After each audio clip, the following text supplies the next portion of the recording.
So I was very adamant to have this conversation on Tu B'Shvat. Happy Tu B'Shvat, by the way. Happy to Shvat. Um, because what better time? To me, you're from the little I know about your dating journey, your journey to marriage, and now your fertility journey, it just inspires so much hope and so much light to anyone struggling, I think. And it doesn't necessarily have to be with shidduchim or with fertility, but Right. it's really, really beautiful. And thank you for being so open about your story. And this is what we need, I feel, in the dead of winter. I don't know where you are. I'm in Canada. We're expecting 40 centimeters of snow. It's darkness here. We need Wow. to know there's light at the end of the tunnel, Yes. that are the seeds that we've planted will come to fruition. So I'm very excited for this And it is conversation. so incredibly apt because, again, the concept jumping into the tree analogy is that in the darkest of winter, when it looks like everything is dead and dark, are when the little shoots start coming through under the ground that we don't see.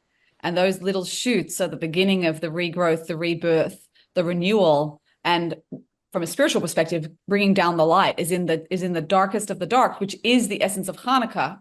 And she was born Yeah. in Hanukkah on the seventh night. So I feel there is a theme here that Hashem is kind of connecting the dots for us and wants us to see this deeper meaning and purpose in it. And it's so much easier for me to say it now because she's here sitting here in my lap. But I have had so many years of sitting in the dark, both with shidduchim and now with a baby, like both parshas, like both chapters. God forbid everyone gets tested in both chapters, but like I really did tests in both chapters. And so I feel that I want to honor God by sharing my story, even though it's actually not that comfortable for me in certain ways. And there's certain things I don't want to share, obviously, certain private parts, but there are things that I will share that I think will give chizuk and hope. And I really feel it's a little contribution I can give back in sharing, my journey. And also what I think from the revelation of how Hashem's revealed himself in my journey, what I feel Hashem is trying to tell us together, about the darkness, about the journey, about sitting in the unknown when you don't know the answer, you don't know the outcome. That's a big test for all of us at all different stages of life, whether you're single, you're married, you're in marriage, you don't know if you're going to get pregnant. If you get pregnant, is it going to be okay? If you have a kid, are they going to be okay? Like at every stage, we have an unknown area. Like Hashem keeps repeating this. So if he keeps repeating it, there's a reason. There's a reason that it's good for us. It's good for us to grow in the darkness, which is this Tu B'Shvat idea, which is so beautiful that we're doing it tonight. And thank you for inviting me here and for us having this conversation because I know that like I'm in the middle of a chapter, you're in the middle of a chapter, everyone watching is in the middle of a chapter. We're all in the middle of a story. We don't know how it's going to end or where it's going to end. This is just the next step. She's smiling at me. Oh, you're so cute. Wait, can you see this? Oh, no, you can't see. She's I chewing can't. and smiling. She's only 6 weeks today. Wait, do you want to say hi, Ariella? I think everyone wants to see you. Let's put your little hat on. You want to say hi? Let's say hi to everyone because they're going to make them smile because you're so cute. Ready? Say hi. Oopsie. There we go. It's a little Ariella Glaser, our little miracle. She looks just like my husband, apparently. She does. She does. Nothing like me, but it's okay. We actually joke around and say that maybe because she was in the freezer for so long. But anyway, we'll get to that. We're going to have jokes about her relationship to the cold.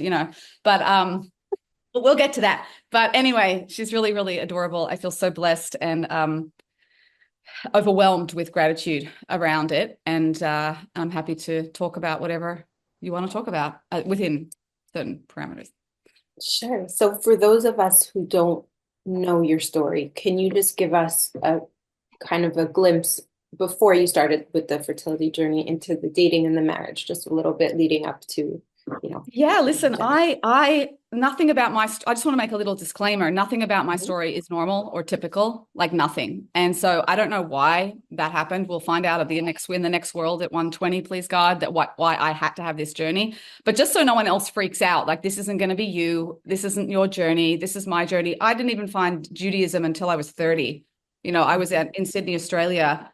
Oh, wait, I've got to, sorry, one second. Forget. Okay, there we go. I was in Sydney, Australia.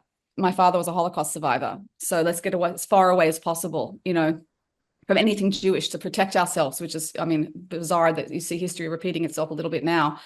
But I grew up with nothing. Like I didn't even go to shul on Rosh Hashanah, Yom Kippur. Like we're talking really far Wow. away. My father hid in basements like Anne Frank and survived the Holocaust with his mother on the run.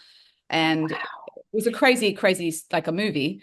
So I didn't know anything, and I didn't grow up with any Jewish community or identity really, which is very, very, very far away. So you already see schus avos, that Hashem plucked me out somehow, got me to Israel. I became frum at 30. And obviously by that point in the frum world, in the Jewish world, you're already finished. You're finished, like at 30, forget it, like, so even before I started, I was over.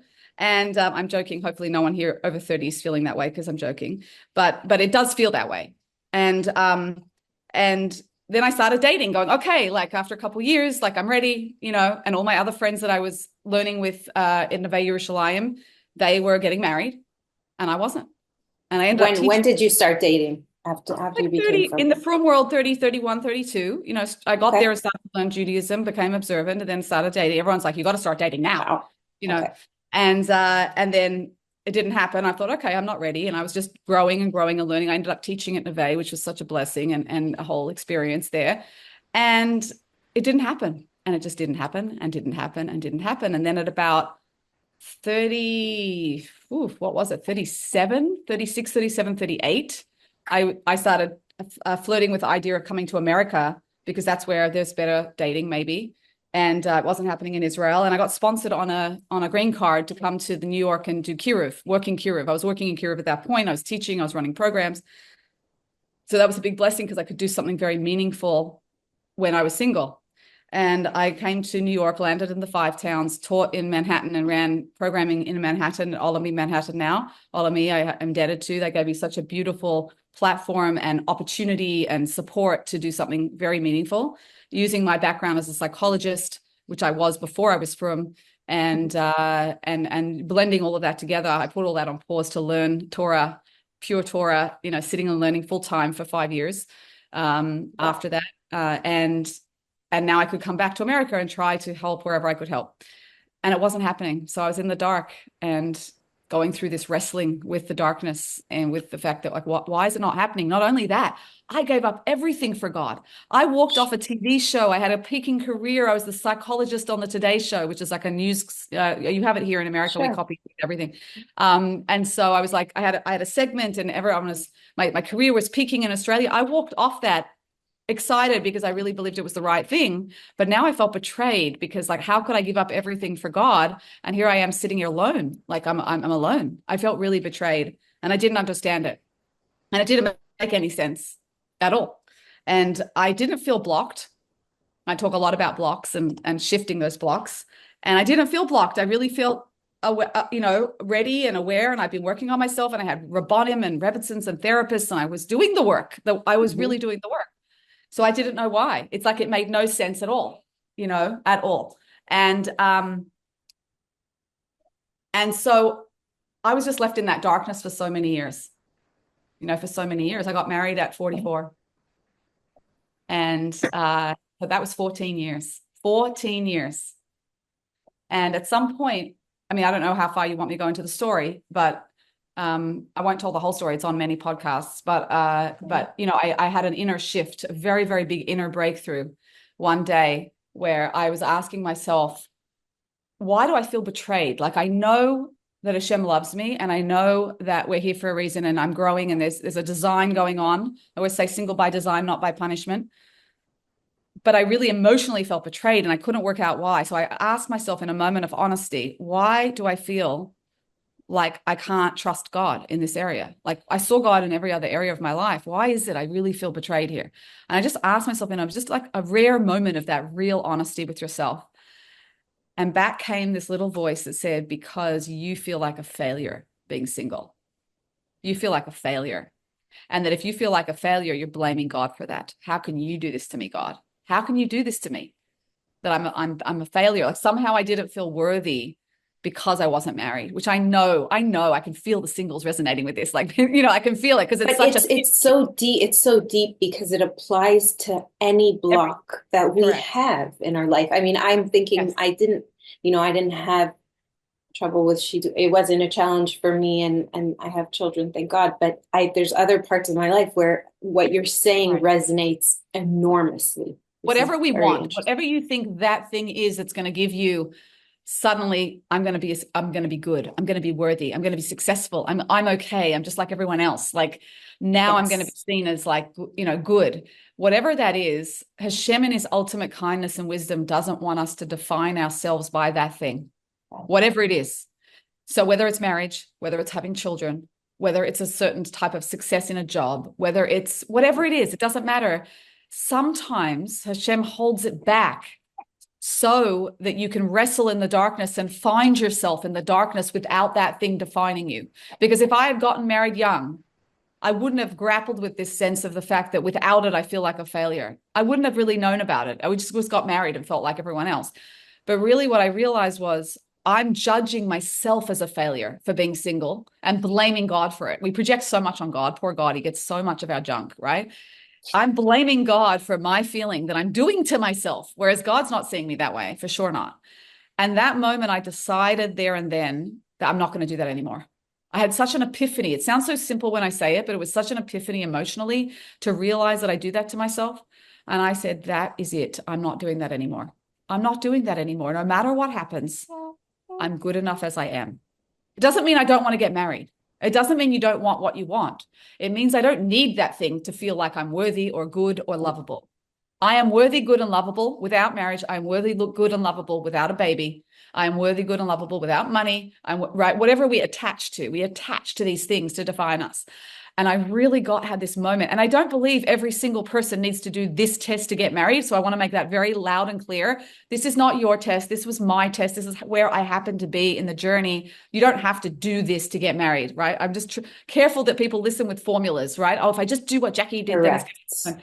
You can't do that. It's Hashem. You can't manipulate Hashem. It's not like a trick, like a vending machine. If I just do this, but I do see that Hashem is showing us that we have a lot of power over our reality. He gives us that power, right? We're not in charge of it. He's in charge of the outcome, but we're in charge of the vessel that we create about whether we can receive it. And I just remember saying, that's it. I'm not going to do this anymore. I'm okay no matter what. I'm good. I'm okay no matter what. And then I said to Hashem, this is not what I want. I don't want to be single. In Hmm. fact, if I end up single, it will break my heart. And I was Hmm. crying as I Hmm. was saying this to God aloud. I said, it will break my heart, but if it's what you want, I'll do my best. I'll do my best with At it. what If it's what point, you at want. what point was this in your I was journey? 44. I was You were 40, 40, you were 40. 40. I was So right 44. before you met your husband, really. The This is day after my husband was suggested, I have literally the goosebumps. next day, when I was crying and saying, for real, not because I wanted an outcome from Hashem, but it still makes me cry because I can tap back into that place. But for real, I surrendered and I said, whatever you want. Pirkei Avos, ethics of our fathers. When you make your will as if it's Hashem's will, Hashem makes his will as if it's your will. But you can't fake it and you can't trick him and you can't Yes. do it. I had to truly let go. And I did, of needing to get married to feel good enough. Not let go of wanting to get married. I want everyone to hear that. Don't freak out on me. Yes. You don't have to let go of wanting to get married. I know where, Or have a baby, or or have a have a baby, baby, or or or have have that job, that money, parnasa, or or fix. health, or whatever it is, whatever issue you're dealing with. Of course, we're allowed to want these things. You don't need them to be good and lovable and worthy. You don't need them. So I said, it will break my heart, Hashem, but if it's what somehow you want for some bigger picture I cannot access and I do not understand, if it's what you want, then I'll do my best. That's all I could come up with. I didn't say Baruch Hashem, right? Like I didn't do that whole Yes. Baruch Hashem, everything's Toxic great, pos. like Yes. the Yes. suppression thing that people do because they think Yes. they should feel that way. I didn't do Yes. that. I just said, I'll do my best. I'll do my best. And that was enough. It was acceptance of God's will. And the next day, my husband was suggested to me by a mutual, like by a friend, by a colleague actually, called, have you heard of Aaron Glaser? And I said, oh yeah, I think so. Whatever. I didn't know then he was my husband, but obviously that was my husband. And I realized that the power of that moment of surrender, of letting go. Now, people with strong will like mine, a very strong personality, it's much harder to surrender. It's much harder, and Shem tests us more. So it really was my test. It really was my test. Little did I know it was going to be repeated with the baby. I had no idea. Obviously at So 44, I went in much more realistic with my expectations, right? I knew I had frozen eggs, right? Or should we get into the frozen egg part now? talk to Um, me about that. When did it come up? When was it? Tell me everything. Meaning to freeze my eggs. Yes. Like So when was it, when were you even exposed to the notion, to the idea? Was it through PUA? Was it through a friend? When did it come up? And then from that point to actually going ahead with the procedure, time frame, thought I don't know. process. I don't remember when I first ever heard of the concept, but I remember obviously I was quite old, so it was definitely spoken about, and I toyed with it, I would say a good couple years before. Like I toyed with it, like I toyed with the idea of it, like I would say mid 30s, which now is late. Um, but it was also not so done. It wasn't such a common Right, popular thing about right. when was it, 13, 14 years ago was when I did it. And Hmm. she's been in the freezer for a while. Anyway, so I toyed with it for a couple of years, and I did it at the age of 37. I did it at the age of Okay. 37. That's how old I was, which is not generally nowadays they say if you're going to do it earlier when your eggs are even better, That's late um, 20s. in either late 20s, early 30s. Now, Hmm. why did I put it off for 2 years when I was already 35? Because I really believe the hardest thing about egg freezing is the emotional confrontation. It is so emotionally confronting to go and do it when you're single Hmm. that that is the hardest thing. The physical thing Hmm. wasn't so hard. It wasn't such a Hmm. complex, difficult procedure physically. It was annoying. It was a little bit Hmm. uncomfortable. It wasn't, Hmm. some people have it worse, some people have it better, obviously. But for me, physically, it wasn't such an issue. It was Hmm. emotionally walking into that clinic and Hmm. saying, by myself, I was alone, right? Which I don't recommend, but it just turned out that it just where I did it in Philadelphia and whatever. So um it's the emotional confrontation of facing the fact that you're where you're at in your journey and that you have to do this, or that you don't have to, but this is where you're at. Right. That's how I felt. Exactly. And um it was really, really hard. It was really, really hard. And you have to, it's not for the it's not for the faint-hearted. Like you have to kind of, unless you totally numb yourself out and go through it, you have to kind of face these feelings, of the fact that this is where I'm at and this is not where I thought I'd ever be and this is not where I ever wanted to be. I think every person I can speak on behalf, tell me if I'm wrong, right? Guys in the chat, if I'm wrong, but that's the challenge. And no one wants to be here. No one wants to be there. So to go through a procedure, and I walked into the clinic and there's all these couples in there together, going for fertility treatment. And here I am, not even with a husband doing this Right, treatment. And it right. was it was like I just remember I had to fight back tears in that waiting room, you know. And that's the hardest thing. That is the hardest thing. But why did I do it? And what did it give me? It gives you pressure-free dating. It Hmm. takes the pressure off. Because one of the things on top of all the difficulties of dating is the pressure of the ticking biological clock. Right. So now you're dating and then you're trying not to be too desperate, but you know that you've got a biological clock and that just adds to the pressure and the judgment. And freezing your eggs takes that pressure off. There's always nowadays it's amazing what they can do. It's amazing. Hmm. You don't have to rush because of the biological clock.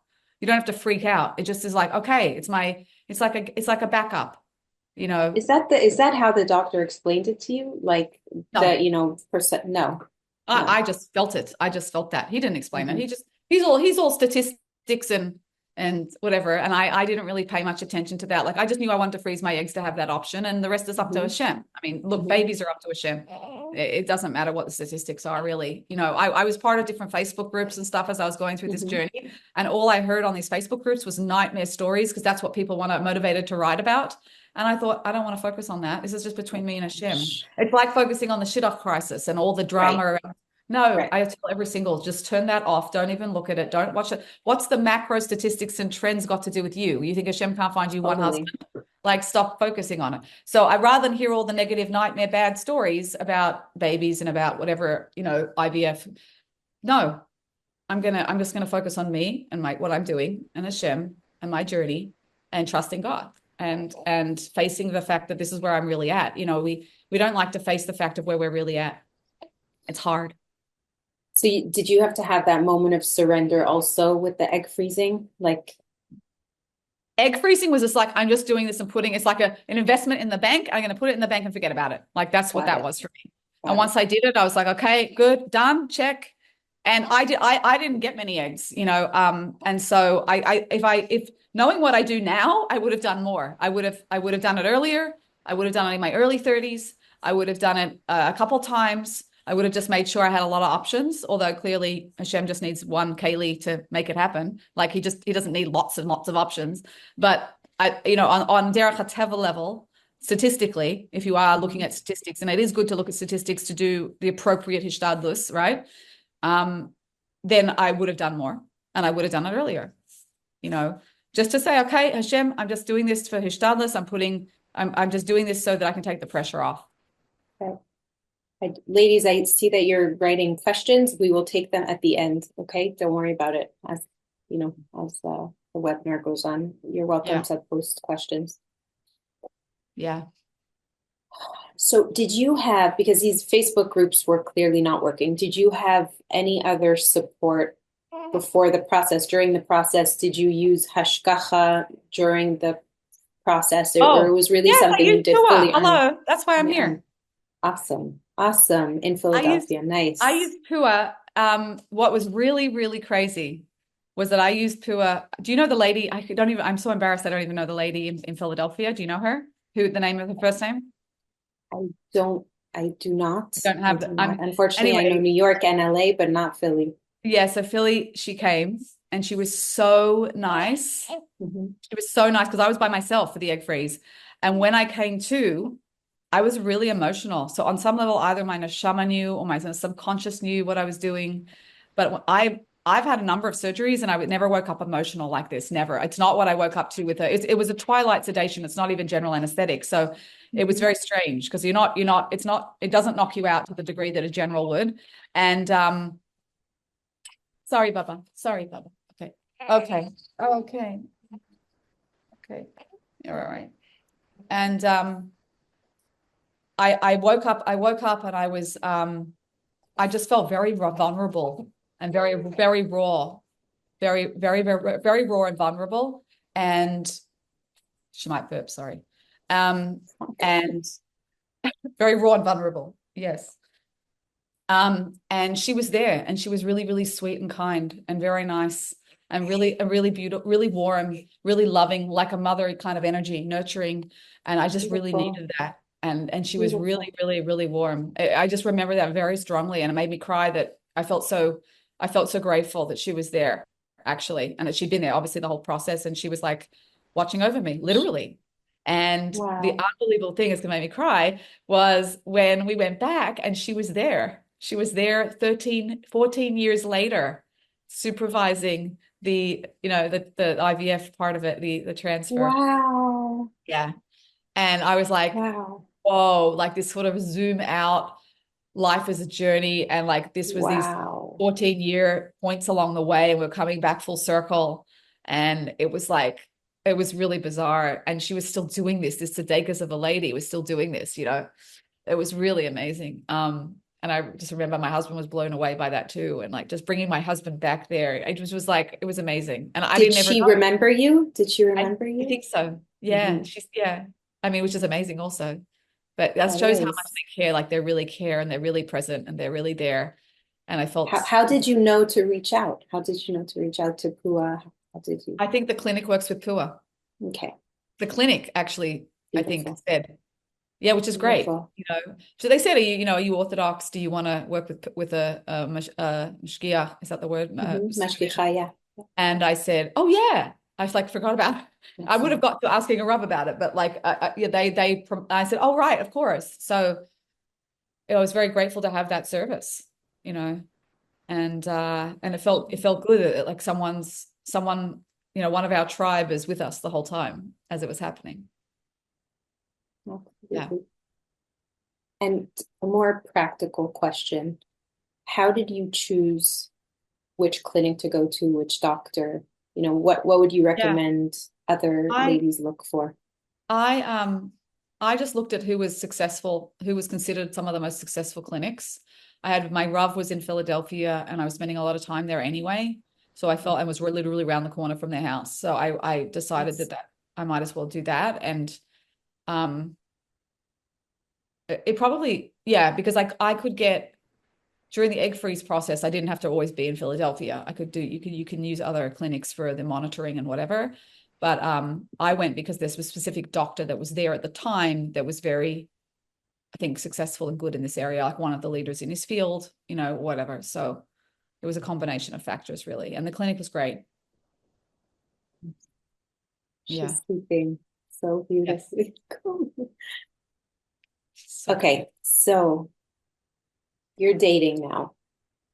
Does the egg freezing come up in the dates? I was very open about it. I mean, at my age, it's not such a hard one to bring up at that age. If you're in your early 30s, it might be trickier. Hmm. And I know that there's people behind the scenes right now, actually, which I can't disclose yet, doing some amazing things around initiatives towards how to support this process of sharing, which will come out very, very soon and help people. But I was very upfront. Like I would tell either the shadchans or the people in the middle, I would just say, like, please let them know I froze my eggs. Like it's an asset, it's a positive. And so I was very open about it. I felt like it was only going to give me more positive impression to tell people in advance, so that I didn't need to, and the guy didn't need to ask me and whatever. So for my Okay. husband and I, it wasn't even an issue. I mean, he was divorced and had two kids already, and that wasn't such a pressing thing for him. He's older than me, so he did this really. I think he loves children, and he was really happy to have a kid. But he really did this because this was really the biggest gift for me that he could give me as well. And he was more than happy to, and he's in love with her, and um, so yeah, it was a real blessing. So I feel like it's something that should be open. It should be open and um We did a webinar with Aliza Ben Shalom in late mm, 2023 or early last year, maybe January. And I was asking her about this, do you think it should be just like just spoken about with, yeah. especially with older singles, whatever that means, now 30 is not so old anymore, but it was very, very insightful. I think that it's just I think it's going to be very normalized. Yeah, it is already, I It's think. it's it's just yeah, The problem is it's a that people part. assume that as women age into their 30s, um that all of a sudden kids are at risk. You're not going to have children or whatever, which is just such nonsense because there's never a guarantee.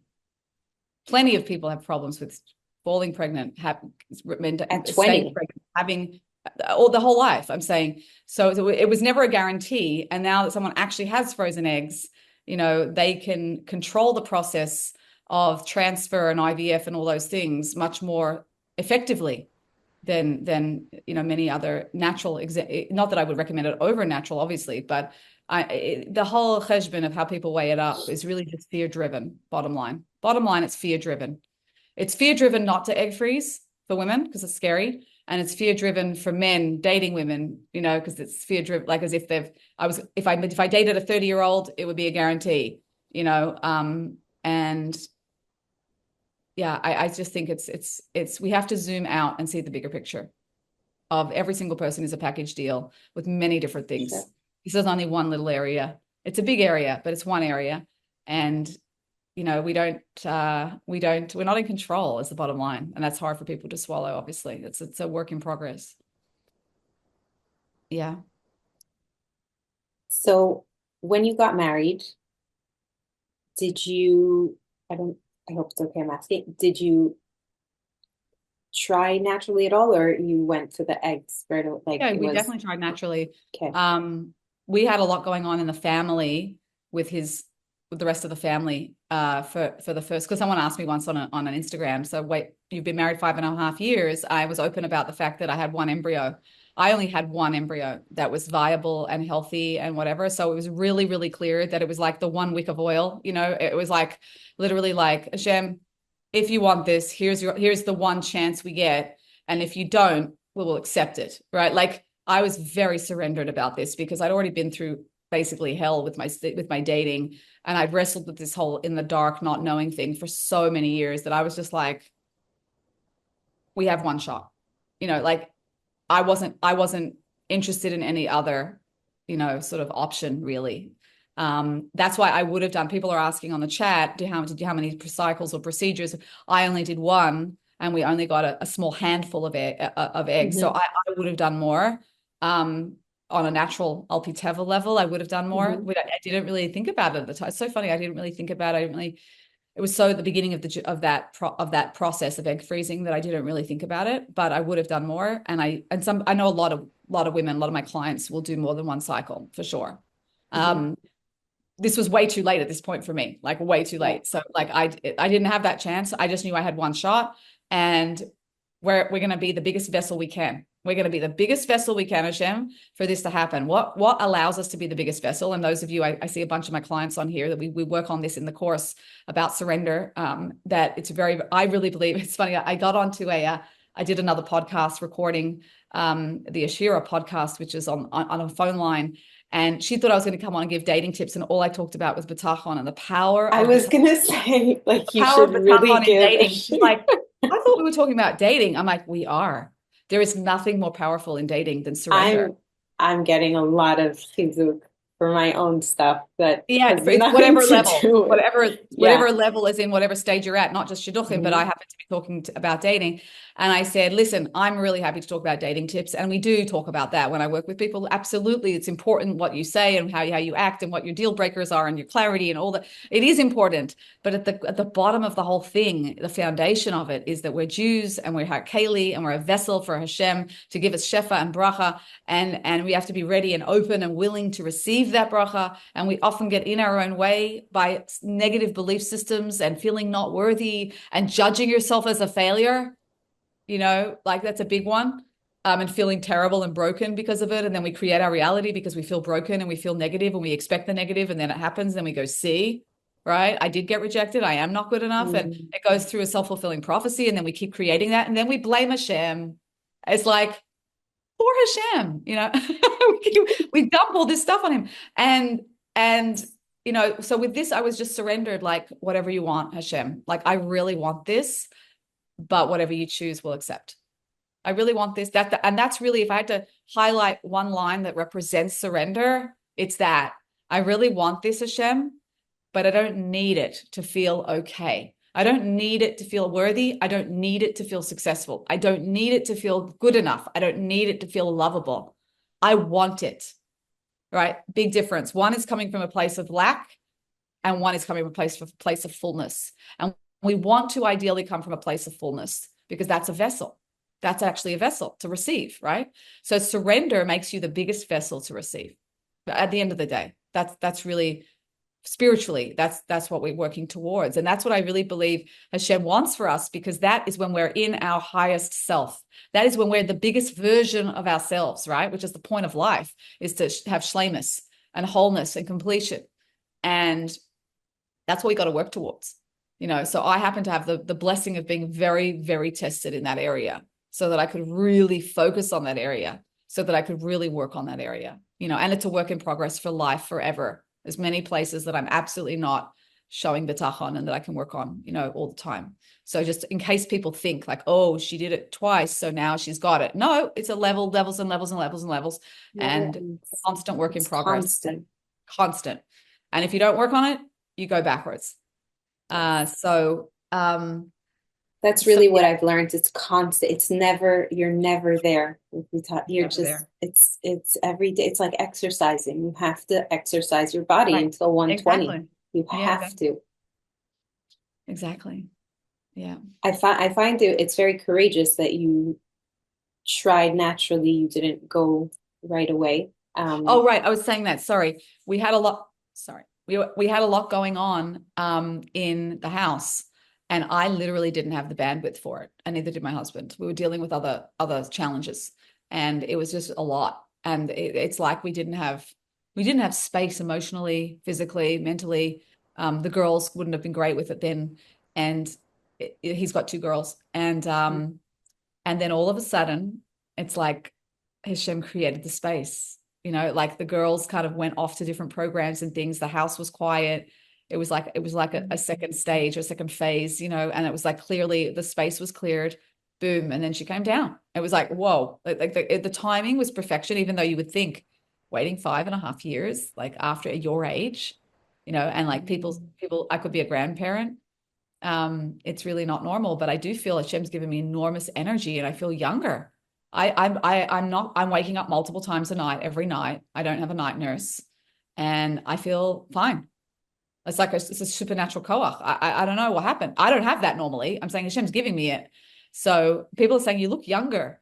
I'm like, go figure. I don't know. Like she makes me happy. Like she also helps me access a part of myself that I couldn't have accessed otherwise, which I'm only noticing now in the last few weeks. And my husband keeps just tearing up and crying when he watches me with her. He says he gets more from watching me with her than even him holding her because he sees the change she's making in me, which I hadn't realized, which was accessing a feminine part of myself that I think I couldn't access in other ways. Not saying other people can't access that in other ways, but for me, it's just the constant cuteness and the constant like can't take the cuteness Yeah. it slowly melts my heart. She's so ridiculously adorable in every little facial expression and whatever that I can't fight it. I can't fight it. Like I have to drop into the feminine. And like I think Hashem knew that even though I'm strong-willed and I have a lot of masculine energy, which is fine, and I've done well with that energy and I've done good things with that energy, for me to become whole, I need to access a different part of myself. And this is the most beautiful, delicious, sweet way to do that. And I can't do anything but do it because she's so cute. And she's really, yeah, she's really teaching me stuff. She's really teaching me stuff already in 6 weeks. Talk to me about the one embryo. This Well, is she's very strong-willed, which is unfortunately like her mom. And I think like, oh, she's gonna make me run for my money. Like she is gonna give me a workout later on in life and emotional workout, Meadows workout. I already can see it. Like I go to change her diaper and she straightens her legs like really strong. Like, no, you're not I changing my diaper. remember you said this on the other podcast with And I'm Rivka. like, Yeah. what? No, it must be just like a reflex. Like she's not doing it consciously. I just want to make sure. Like, no, this age, there's no cognitive function, but it's like it's like DNA in her personality that she's strong-willed and she wants to do what she wants to do, like just even viscerally. And so she does that every time, and then I have to wait, and then she relaxes her legs, and now I can change her diaper, and then I put the passy in. Mm, mm-mm. No, she doesn't want No, it. she doesn't let it in. No, I don't want it in when you want to put it in. And then I take the passy away and Oh I have my to wait. gosh. She's Good teaching me luck. patience, patience. And then she goes, like, it's hilarious. Like I thought it was a fluke, and then it just happened so many times on with different areas that it's clearly not. And it's someone mentioned, like, I wonder if that's why she was the viable embryo because she was so strong-willed on some level. There's like a resilience there. It's a very interesting idea. I don't know if that works that way at all. I'm not medical, but it was fascinating. And one shot, What a you know, miracle. What a what do you, miracle. and again, I don't think I let myself process it. Like I kind of, when you don't want to get too disappointed. So you kind of just go along, okay, we'll see, we'll see, we'll see, we'll see, we'll see. And only when we got the result, like clinically from a test that it absolutely, was positive, which was Shvi Shel Pesach at the time that the sea split. On Shvi Shel Pesach, seventh day I'm of gonna Pesach, which cry. is, which is the time that the Kriyas Yamsuf, the sea split. We were in Chag, obviously, but that night went online and we got an email and we looked at the time, and the time was the morning, very, very early in the morning of the seventh day of Pesach, which was when the sea split, which is the metaphor and the symbol of miracles that we use for shidduchim and for babies. And it was Kriyas Yamsuf. It really was, and we were like in shock. I burst into tears. I recorded my husband telling my husband, and she was born, then we Shishol Pesach, and then we worked out it was going to be Hanukkah, which is also a revealing of the darkness and the light and the miracles. And I felt like Hashem reveals that for a reason, like for people to get hope, for people to get chizuk, you know, that Hashem's running the show. And it was very interesting. Yeah, it was, I don't know. Yeah.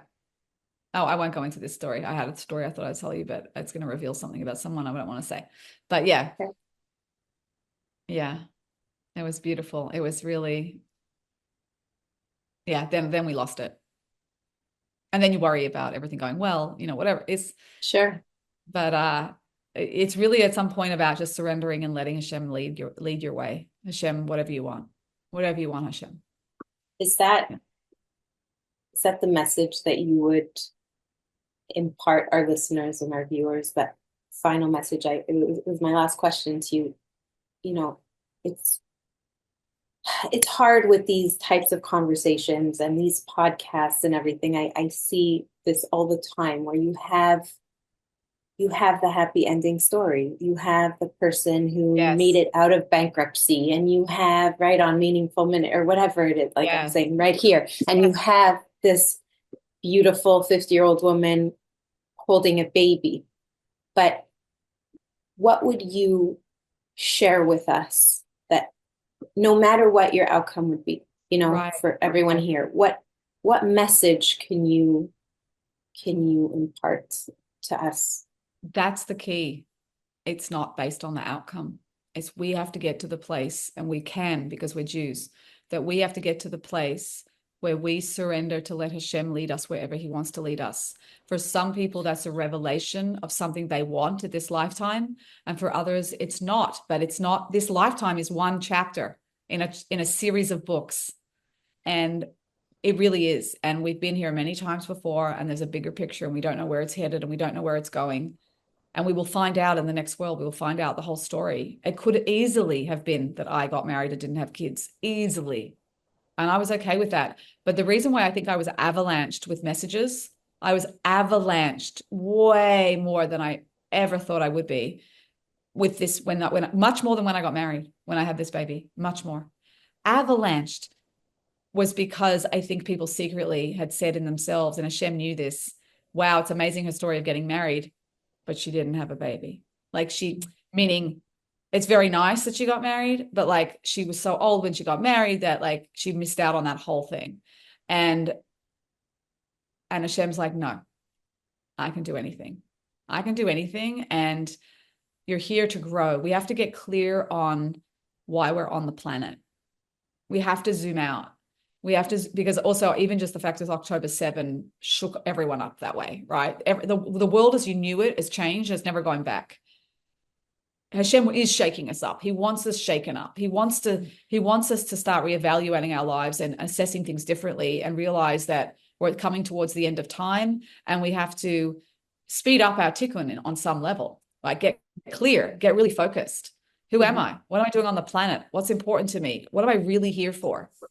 And what I'm really here for is to complete whatever tikkun I have to complete, obviously.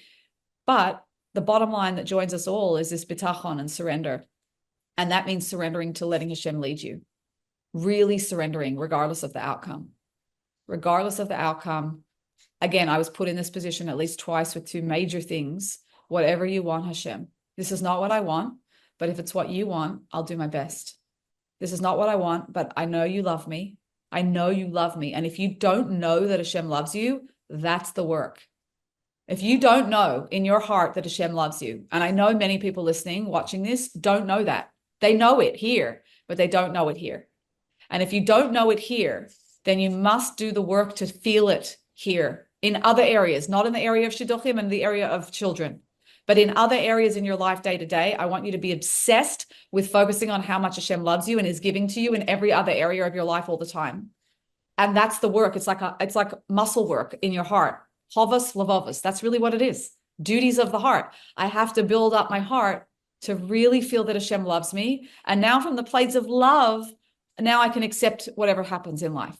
But if you don't have that relationship in place or intact, then it's impossible. Of course, you're going to feel devastated and despairing. Of course, right? So I really, really worked on that when I was single more than the baby. I really saw Hashem's divine providence, Hashgacha Pratis, in so many areas. And I was like, it can't be that he's just forgetting about me in this Shidduchim area. It can't be that he doesn't love me and he's punishing me. It can't be because I see him here, here, here, here, here, and all these other areas. It can't be. Didn't make sense. So what's going on? You know, and I said, Hashem, I'm willing to do the work. Show me that you're there for me. Show me that you're loving me. I really fought for that. I think on some level, because I grew up as an orphan and I didn't have parents, I was always searching for that connection with Hashem. And it says that Hashem comes down and gives direct supervision and takes care of any orphan directly. And an orphan is one parent that you don't have, right? If you don't have one parent. And for me, I was really my mother's carer, and my father died when I was 17. So I always had this very personal, intimate connection with Hashem, even before I was from. You know, even my friends would say, it's like you have some supernatural help. It was really funny. Like, it was really, I was like, anyone can.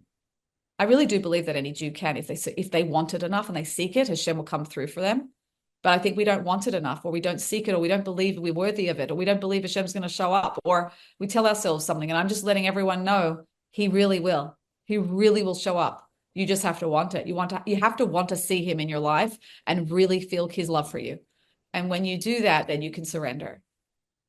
And I feel Without that, it's with impossible. these challenges, people, unfortunately, it's very normal. If people feel Hashem is punishing me, Hashem is Right.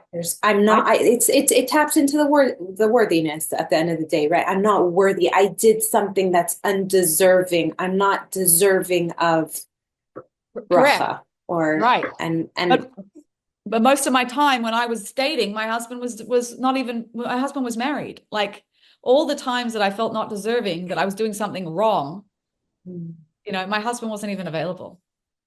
So again, we don't know the bigger picture on all sorts of ways and all sorts of levels. We don't know the bigger picture. You have to, like, does everyone here know what their husbands are doing right now? And like, are their husbands ready to meet them? Do you ever think about that? That it's not about you, right? We always think it's right, about us, right, right? right. Like a child. It's like a child with a parent. And I had this big epiphany the other day. I shared on my Instagram that I was warming up her milk, and she's crying and crying and crying urgently crying, like crying with a little bit of anger, annoyance, like, Mom, hurry up, like, and I was like, it's coming, sweetie, it's coming. The milk's warming up. It's cold. You don't want it right now. It's coming. It's coming. I couldn't rush the milk warming up because it just takes a certain amount of time. And I had this epiphany. That's what we do with Hashem all the time. All the time. We're crying out as if we're angry, as if we're upset. How can you do this to me? And he's like, sweetie, the milk's warming up. The milk's warming up. It's coming. I can't hurry the process. There's a process in place. And we don't know. And we just keep screaming, screaming, screaming. And then we get an answer. And that answer is amazing. Sorry. That answer is amazing when we get an answer, let's say in one area, and then we move on to something else, and we forget that he gave us something in one area, and we forget. We say, Hashem, how could you do this for me? The next thing that goes wrong in our life, right? How could you do this to me? How could you do this to me? And we forget that the milk's warming up. The milk's warming up. He's in the process for you. He's in it with you. He's organizing things behind the scenes you don't even understand. You have no idea, right? And that's where the bitachon comes in, is trusting Hashem that he loves you in the darkness, that you can't see the whole picture. But you can't do that if you don't really feel Hashem loves you in other areas where you're not tested. Don't put all your eggs in the one basket of shidduchim or babies or whatever it is. I know. I know. That's what I said too. Okay. Look at these frills. I'm sorry. This is just out of control. Sorry. Okay. Let's go to some questions. Okay. And let's do some questions. How many people are on? Oh, 91. Wow. Okay. Beautiful. Okay. So, how can you get out of denial? I think I should freeze my eggs by now, but I'm in denial or telling myself I'll get married this year, so I don't need to. I'm almost 34.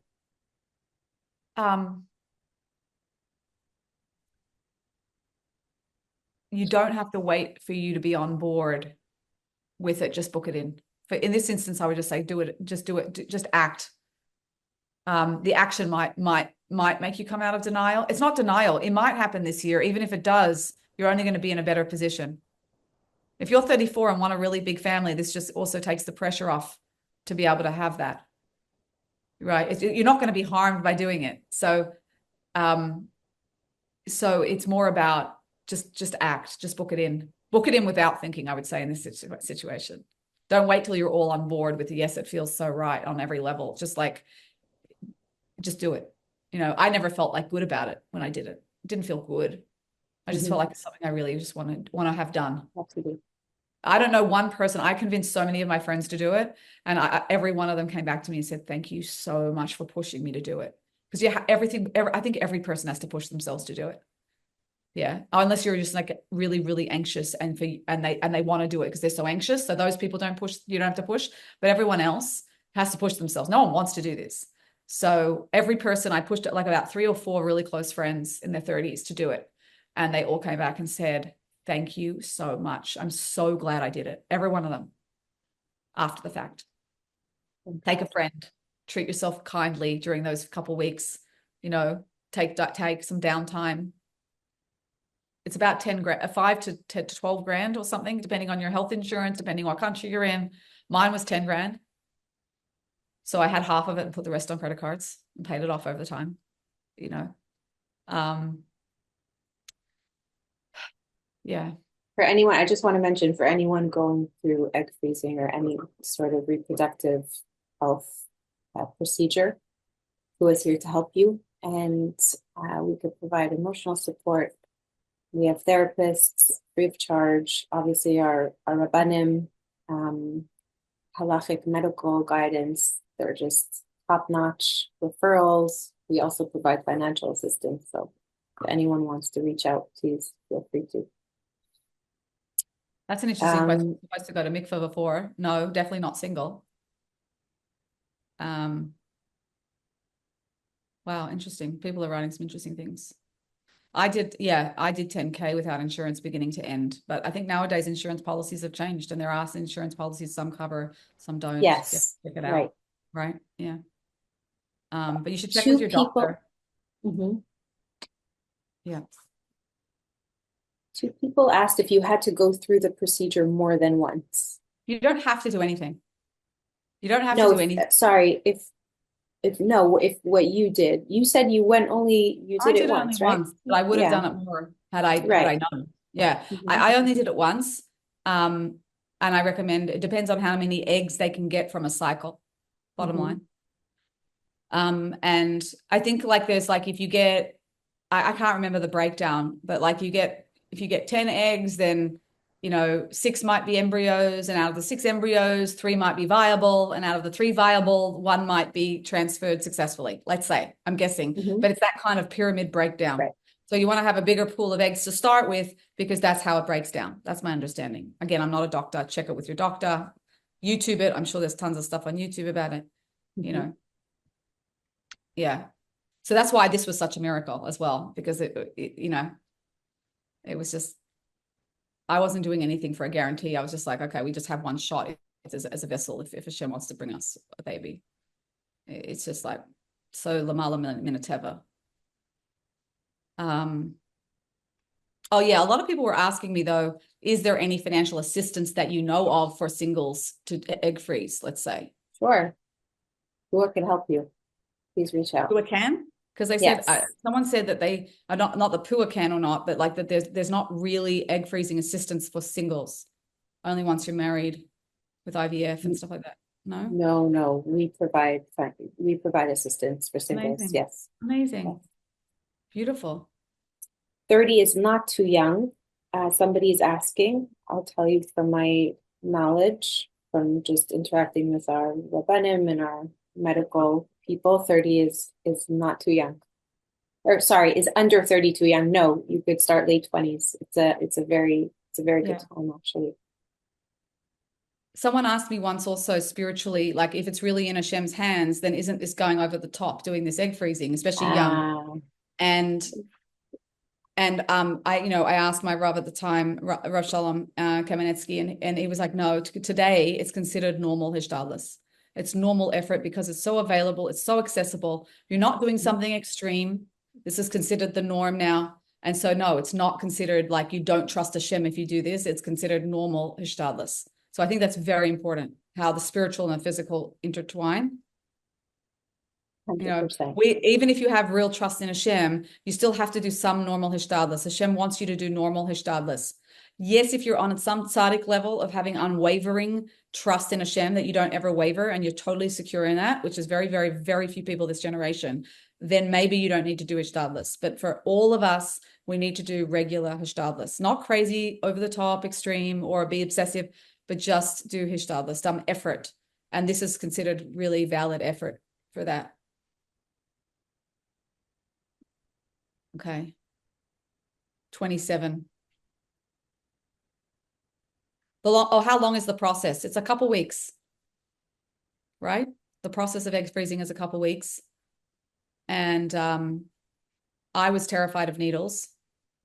And you have to give yourself little injections, which I was terrified. But then after a while, like, it really wasn't that bad at all. It was like, it's the idea of it more than the thing itself.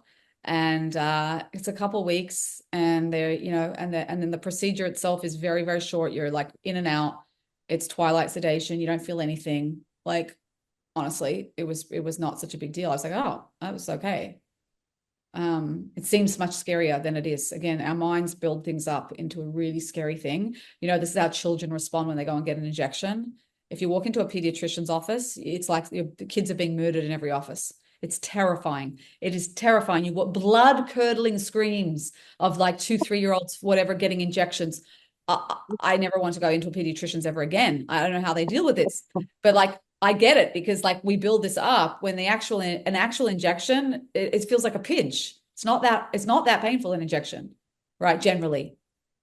I'm But sorry to keep plugging Pua, but I also want to say that we have nurses that do injections for anyone who, yes, they come to the house, they're volunteers, and they're happy to wow, help with injections. Go that's on. So, amazing. Where is yes, yes, I didn't even know about this when I did it. There you go. yeah. That's really nice, because that's also emotional support. Hmm. That's really Hmm. important. Yeah, beautiful. Okay. Okay, Thank you so beautiful. much. If people want to be in touch with me, or there's any follow-on questions, feel free to Instagram me. I'm on Instagram, Jackie, dating by Jackie G. I'm also, you can email me, Jackie@jackieglaser.com. They're probably the best ways to get in touch with me. Dating by Jackie G on Insta. And I hope this has been somewhat helpful. Oh, thank you. And yeah, Pua was really great, really nice, really warm, really supportive, really genuine, which is what I loved about them. Thanks. Thank you. Okay, guys, I'm putting my email also if you want to reach out. And Great. perfect. Have a wonderful, wonderful evening. Thank you. Happy to You be too. chat Thanks, again. guys. Thanks for joining. Enjoy her. Enjoy her. Thank you. That's so much I nachat. will. Bye. Okay.